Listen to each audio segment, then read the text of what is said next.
347 death certificates lay scattered across the hearing table, like evidence at a crime scene, each one bearing the same cause of death: insufficient funds for survival.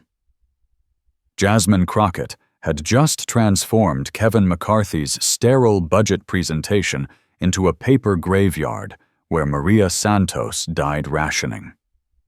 Insulin Diego Rodriguez succumbed to untreated cancer, and 8-year-old Tommy Martinez gasped his last breath in his mother's arms, all because healthcare in America comes with a price tag that doubles as a death warrant. The brutal mathematics were undeniable. McCarthy's fiscal responsibility had authored 347 obituaries each life, systematically erased not by disease or accident, but by the calculated cruelty of treating human survival as a luxury good. Because when your government decides you're not profitable enough to keep alive, the only question left is whether anyone will remember your name. Kevin McCarthy entered the hearing room with the confident stride of a seasoned political performer, his polished leather shoes clicking against the marble floor in rhythm with his calculated ambitions.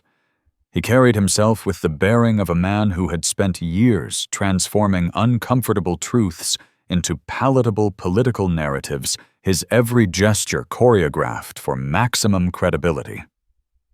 The thick briefing folder he placed on the podium contained more than policy proposals. It held the architectural blueprints for systematic human disposal disguised as fiscal responsibility.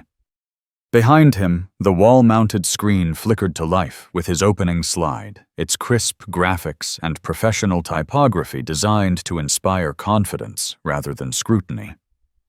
Budget Discipline Restoration Plan appeared in bold navy letters, each word carefully selected to evoke images of responsible stewardship, rather than the methodical starvation of social programs that would follow. The presentation had been focus-grouped, poll-tested, and refined until every phrase carried maximum political impact while minimizing moral accountability.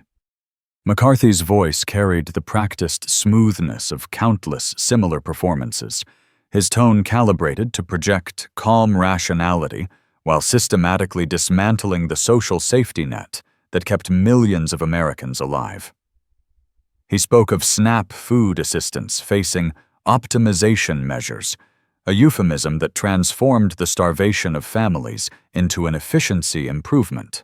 Medicaid would undergo strategic streamlining language that made the systematic denial of healthcare sound like technological innovation rather than state-sanctioned abandonment.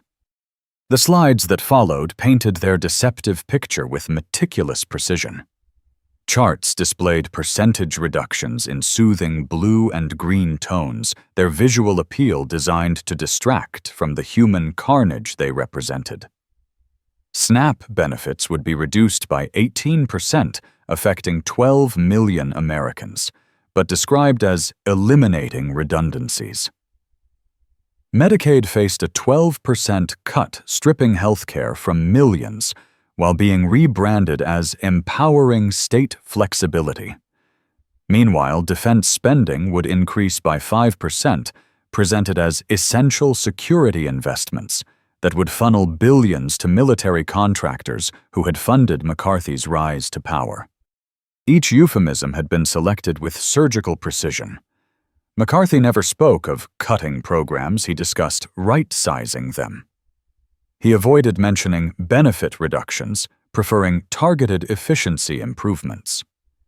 The systematic destruction of social services was reframed as optimization, while the death sentences hidden within budget lines were disguised as strategic reallocations.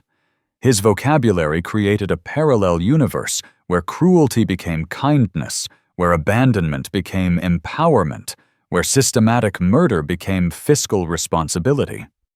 The presentation reached its rhetorical crescendo, with McCarthy's signature soundbite, delivered with the gravitas of a statesman, making a difficult but necessary choice.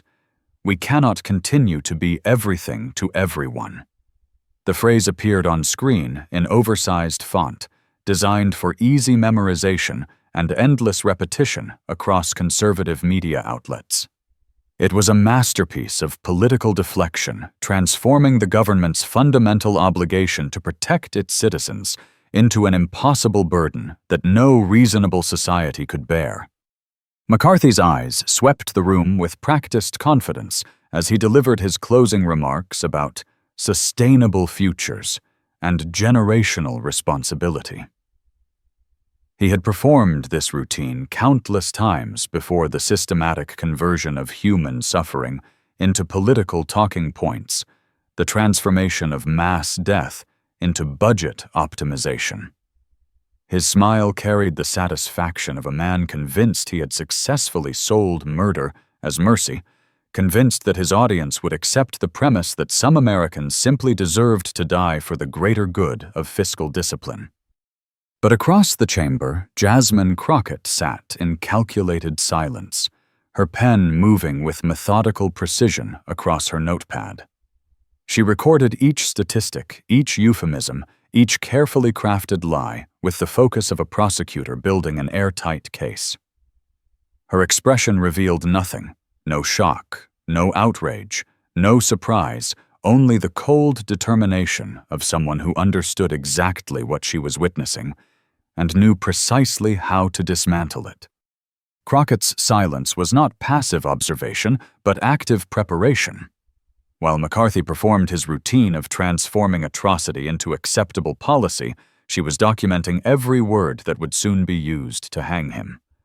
Her notepad filled with ammunition, the contradiction between his promised concern for families and his systematic effort to kill them, the gap between his rhetoric of responsibility and his advocacy for mass abandonment, the chasm between his claims of moral authority and his enthusiastic embrace of calculated cruelty. When McCarthy concluded with his trademark combination of false gravitas and empty promises, Crockett merely underlined his final sentence. She had heard nothing new, only the latest variation on the ancient theme of powerful men explaining why poor people deserved to die.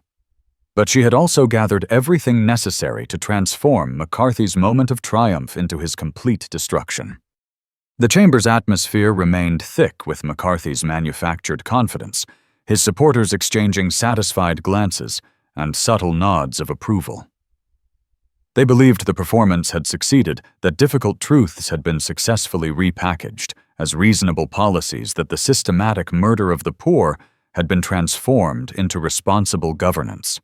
They had no understanding that they had just witnessed not a political victory, but the creation of evidence that would soon destroy everything they thought they had accomplished.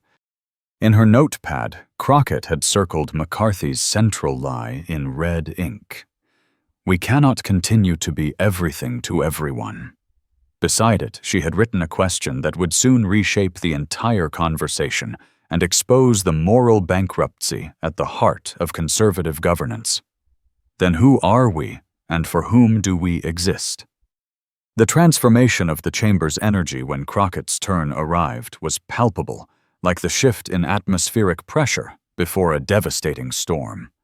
She rose with deliberate precision, her movements carrying none of the theatrical flourishes that typically marked such confrontations. In her hands, she carried only a tablet and a slim folder tools that appeared almost modest compared to McCarthy's multimedia extravaganza, yet somehow more threatening in their very simplicity. Her opening question sliced through the political theater with surgical accuracy, its deceptive simplicity concealing the trap she was methodically constructing. She wanted to understand what McCarthy's proposed 12% Medicaid reduction actually meant in human terms beyond the sanitized abstractions of spreadsheet cells and policy documents. The question hung in the air like a blade suspended over McCarthy's carefully constructed narrative, waiting to fall. McCarthy responded with the reflexive confidence of a politician accustomed to deflecting uncomfortable inquiries with prepared talking points. He spoke of necessary adjustments and program sustainability. his words flowing with the practiced ease of someone who had never personally faced the choice between medication and food, between medical care and rent, between life and financial ruin. His response revealed the casual cruelty of those who treat human suffering as an acceptable cost of political advancement. But Crockett had already moved beyond his deflections to her first devastating revelation. The slide that appeared behind her contained no colorful graphics or inspiring slogans, only the stark black text of a federal health center's report documenting the systematic destruction of American lives. The number 63247 appeared on screen like an accusation representing not statistical data, but individual human beings who had been sentenced to death by policy decision. She repeated the number with deliberate slowness, allowing its weight to settle into the consciousness of everyone present.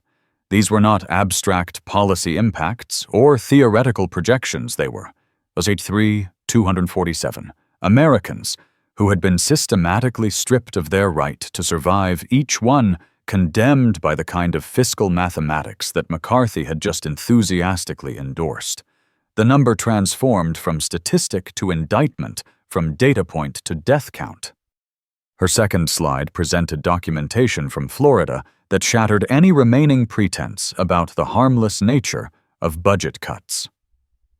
14 documented deaths directly attributable to emergency care denial following insurance loss. 14 families destroyed by the kind of efficiency improvements that McCarthy celebrated as responsible governance. Each death represented the logical conclusion of treating healthcare as a commodity rather than a human right. Crockett's methodology revealed its devastating power as she continued her systematic presentation of evidence. Texas had contributed 23 deaths to McCarthy's efficiency ledger. Georgia had sacrificed 31 lives on the altar of fiscal responsibility. Ohio had offered 19 citizens to appease the gods of budget discipline. Each state name was pronounced like a count in a criminal indictment, each number adding weight to the mounting case against the systematic murder disguised as policy reform. The chamber's atmosphere underwent a fundamental transformation as Crockett's evidence accumulated. What had begun as a routine budget hearing was becoming something far more significant, a moral reckoning that forced everyone present to confront the true cost of political choices that were typically discussed in sanitized abstractions. The comfortable distance between policy and consequence was being systematically eliminated. When Crockett produced Maria Santos's death certificate from her folder, the hearing transcended political theater entirely. The document appeared on the overhead projector with devastating clarity. A 34-year-old mother of 2 dead from diabetic complications after losing Medicaid coverage. Her life ended not by disease, but by the systematic cruelty of a healthcare system that treated survival as a privilege earned through sufficient wealth. The silence that followed was not the ordinary quiet of political pause, but something far more profound, the stunned recognition that abstract policy discussions had real names, real faces, real consequences that extended far beyond the comfortable confines of political calculation. Maria Santos was no longer a statistic, but a specific human being whose death could be traced directly to the kind of decisions that McCarthy advocated with such casual confidence. Crockett's question about whether Maria Santos factored into McCarthy's efficiency calculations carried the weight of moral judgment rather than mere political critique. She was not engaging in partisan point scoring, but conducting a systematic examination of how policy preferences translated into human casualties, how budget line items became death sentences, how political rhetoric concealed systematic murder. McCarthy's attempted retreat to familiar talking points about reform and responsibility sounded increasingly hollow against the documented reality of preventable death. His carefully crafted language about difficult decisions and necessary adjustments crumbled when confronted with the specific face of a specific mother who had died for his specific policy preferences. The comfortable abstractions that allowed politicians to advocate for mass death without acknowledging its reality had been stripped away. Crockett's strategic brilliance lay not in dramatic confrontation, but in methodical revelation. She was not creating political theater, but conducting a forensic examination, systematically documenting how abstract policy preferences translated into concrete human destruction. Her approach eliminated any possibility of retreat into comfortable euphemisms or sanitized explanations. The evidence was too specific, too documented, too undeniable. The foundation of McCarthy's entire presentation that budget cuts represented responsible governance rather than systematic cruelty had been methodically demolished. Crockett had transformed his moment of political triumph into the preliminary hearing for his moral prosecution, using his own policies as evidence of his complicity in mass murder disguised as fiscal responsibility. Rather than immediately pressing her advantage, Crockett allowed the weight of Maria Santos's story to permeate the room's consciousness. This calculated pause demonstrated her understanding that devastating truths require time to achieve maximum impact before the next wave of revelation. When she resumed, she produced another document from her folder. Not a death certificate this time, but a letter printed on McCarthy's official letterhead. She read aloud from his March correspondence to constituents, his own words returning to haunt him, his commitment to putting American families first, his description of budgets as moral commitments to the people rather than mere financial instruments. The juxtaposition was surgical in its precision. Here was McCarthy's own language about moral commitment presented alongside the concrete results of his policy advocacy. When Crockett asked what exactly he was signing when he endorsed cuts that removed people from insurance rolls, a commitment or a death sentence, the question carried the force of his own stated principles. McCarthy's attempted defense about protecting the nation's financial future sounded increasingly desperate against the mounting evidence of human cost. His talking points about difficult but necessary decisions began to collapse under the weight of their real-world consequences. Crockett's next slide displayed a comparison chart that had been meticulously researched and prepared. One column listed major defense contractors who had contributed to McCarthy's campaigns with specific dollar amounts. The opposite column documented public hospitals in his district that had been forced to close emergency departments due to Medicaid funding shortfalls. The mathematical precision was devastating.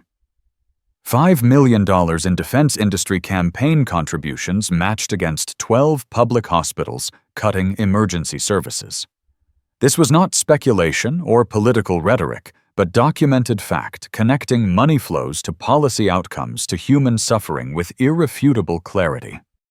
From the gallery, Carmen Rodriguez rose, holding a photograph and a letter. Security began moving toward her, but Crockett's raised hand stopped them. Rodriguez's voice trembled as she identified herself and her son, Diego, 23 years old, dead from cancer, after losing Medicaid eligibility. The letter she carried was from McCarthy's office, sent the previous week, promising to always put American families first. The cruel irony was complete. McCarthy had not lied about prioritizing American families. He had simply redefined which families qualified for consideration. Diego Rodriguez, like Maria Santos, had been edited out of his conception of who deserved protection. The systematic nature of this exclusion was no longer deniable. Rodriguez remained standing, photograph in hand, while McCarthy's letter lay on the hearing table, like evidence in a murder trial. The silence that followed carried the weight of 23 years of life cut short of a mother's grief, weaponized by political calculation of promises that were simultaneously kept and broken through careful redefinition of terms. Crockett stood motionless, allowing the impact of Diego Rodriguez's story to ripple through the chamber. She observed the faces around her committee members, journalists, observers, noting how some avoided her gaze while others stared fixedly at their hands. Only McCarthy maintained his rigid expression, though cracks were beginning to show. She requested 90 seconds of uninterrupted time, her tone conveying not request but announcement. Something in her delivery signaled that this would be the decisive moment, and the entire room recognized the approaching climax. Her assistants began bringing in file boxes, not 1 or 2, but 5 large containers, each filled with hundreds of individual folders. The sound of papers rustling as the files were placed on the table created the only audio in the chamber's absolute silence. Crockett began opening files systematically, each folder containing documentation of someone who had died due to lost healthcare access. The overhead projector displayed each page clearly for the room to witness, transforming individual tragedies into collective testimony. She read each name with ceremonial gravity. Jennifer Walsh, 45, Michigan, dead from insulin rationing after Medicaid loss. Robert Chen, 67, California lung cancer untreated following insurance termination. Sarah Johnson, 29, Tennessee postpartum complications after losing prenatal care access. Each name was accompanied by a photograph. Real faces, real lives, real families destroyed by policy decisions. The process continued with methodical precision through the second box, then the third. The hearing table gradually disappeared beneath the accumulating files, photographs, and death certificates. Each folder represented not just statistical data, but a complete life story, interrupted a family, shattered a future, erased. The camera angle widened to capture the full scene from above. A formal government chamber transformed into a paper cemetery, where each file served as a gravestone, and each photograph as a memorial. McCarthy sat small in the frame, surrounded by the documented consequences of policies he had championed, no longer appearing as a confident leader, but as a man exposed before truths he had hidden behind statistics and technical language. When Crockett opened the final file, she paused. This folder differed from the others. It contained a larger, clearer photograph of an 8-year-old boy in a baseball uniform grinning with the innocent joy of childhood. Tommy Martinez, 8 years old, Arizona, dead from an asthma attack after his mother having lost her job and insurance could not afford emergency room treatment. He died en route to the hospital in his mother's arms because healthcare had become a privilege rather than a right. Crockett placed Tommy's photograph down with extraordinary gentleness, as if afraid of causing the child further harm. Then she looked directly into the camera, not at McCarthy, not at the committee, but at the millions watching the live broadcast across the nation. Her final statement carried the weight of speaking for those who could no longer speak for themselves. These were not budget statistics or policy abstractions, but real people with real names, real families, real dreams that had been terminated by the conversion of healthcare into a commodity purchasable only by those with sufficient wealth. The silence that followed was not ordinary quiet, but the kind that emerges when truth is too large and too painful for immediate comprehension. It was the silence of witnessing history, the moment when veils are torn away and reality is exposed in its full brutality. Crockett understood that the images before her, the files spread across the table like letters from the dead, required time to etch themselves permanently into memory. She slowly closed the final folder containing Tommy Martinez's information, her movements deliberate and final. When she placed the folder down, her gaze did not seek McCarthy, but instead addressed the other committee members, those who had voted for similar proposals, supported comparable policies. Some had championed identical measures in their own districts. Now they were confronting the actual results of their decisions. Her voice, when it came, carried neither bitterness nor rage, but the profound sadness of someone who had witnessed too much unnecessary suffering. She spoke of their ability to debate debt-to-GDP ratios and budget efficiency, while avoiding any mention of moral responsibility, their capacity to discuss fiscal optimization while ignoring its human casualties. She turned toward McCarthy, but did not meet his eyes, instead gazing beyond him, as if seeing the spirits of all those who had died. When she spoke his name, her tone carried exhaustion rather than anger, the weariness of someone forced to explain the obvious to those who had willfully blinded themselves. She informed him that no response was necessary because the dead had already answered for him. Maria Santos had answered when she died from insulin deprivation. Diego Rodriguez had answered when cancer claimed him due to financial barriers. Tommy Martinez had answered when he died in his mother's arms for lack of emergency care access. No one in the chamber dared cough or shift position. Even seasoned journalists, veterans of countless hearings, sat frozen. They recognized they were witnessing a moment that would be remembered in American political history. Crockett stepped away from the podium, but did not leave the room. Instead, she walked to the hearing table and stood beside the files, placing her hand on the folder containing Maria Santos's information. Looking toward the camera, she addressed the American people directly. Her final words carried the solemnity that comes only from speaking for the voiceless. She had shown them the true cost of the budget, not percentages on slides or colorful charts, but real human beings with real names, real families, real dreams cut short. Now they faced a choice. What kind of society did they wish to inhabit? The camera slowly pulled back, revealing the full tableau. Crockett stood guard beside the files, like a sentinel protecting the memory of the dead. McCarthy remained in his seat now, appearing small and isolated, cut off not just by physical space, but by the moral weight of what had been revealed. The fluorescent lights cast shadows across the scattered files, creating dark fingers that pointed accusingly toward those responsible for these unnecessary deaths. Crockett spoke no additional words. She had said everything that needed saying. Truth had been exposed, evidence presented, moral questions posed.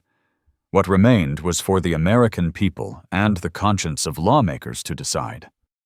When the cameras finally stopped rolling, the final image was of those files lying silently on the hearing table. 347 lives, 347 stories, 347 reminders of the true cost of policy decisions.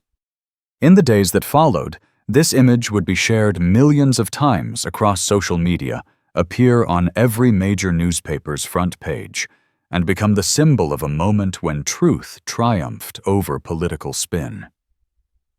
More importantly, it would serve as a permanent reminder that behind every budget decision, every policy proposal, every congressional vote, there are real people with real lives who deserve to be remembered, deserve to be spoken for, deserve to be protected. As Crockett finally left the hearing room, she left behind not just the files, but a question that would haunt lawmakers for years to come. In a society as wealthy as America, could it ever be acceptable to let people die simply because they could not afford medical care?